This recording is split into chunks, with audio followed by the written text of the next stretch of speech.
দিয়ে হঠাৎ করে চলে আসলেন।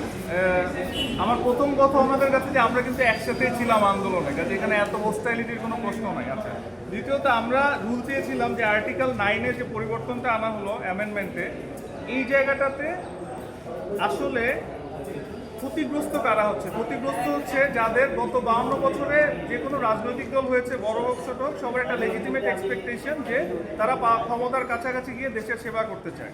সেখান থেকেই কিন্তু আমাদের এটার উৎপত্তি। এবং নভেম্বরের 3 তারিখে আমরা হঠাৎ করে দেখলাম যে একটা অর্ডিন্যান্স ক্রিয়েট করা হলো। এখন অর্ডিন্যান্স ক্রিয়েট করা হচ্ছে, এটা আর্টিকেল 93-তে স্পেসিফিক্যালি বলা আছে যে এই ধরনের কোনো অর্ডিন্যান্স ক্রিয়েট করতে হলে কোনো ইমিডিয়েট আর্জেন্সি প্রয়োজন। এখানে ইমিডিয়েট আর্জেন্সি কিন্তু ছিল না। এখন ওনাদের কথাবার্তা শুনে কিছুটা মনে হচ্ছে ওনাদের একটা প্রেশার ছিল। যাই হোক, তো আমাদেরকে একটা শর্ট রুল দেওয়া হয়েছে 10 দিনের।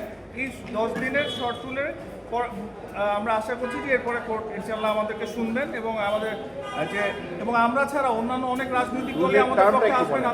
রুলের টার্মটা আমরা এই মুহূর্তে এখন বলতে পারছি না, কারণ সার্টিফাইড কপিটা পেলে আমরা বলতে পারবো। আমাদের এখানে যেটা আছে, আমরা চেয়েছি আপনার article 9 of the Representation of the People Amendment Ordinance 2025 shall not be declared to be unconstitutional, being ultra vires Articles 27, 38 and 39 of the Constitution, and after hearing the parties আমরা আশা করব যে আমরা এটার একটা সলিউশন পাবো। বাট এই মুহূর্তে আমাদের একটা কথা আমাদের কাছে বলার আছে যে ওনারা হঠাৎ করে এসেছেন এবং রাজনৈতিক বক্তব্য দেওয়া শুরু করেছেন, আর কোর্টের ডেকোরামটা মেনটেন করা উচিত।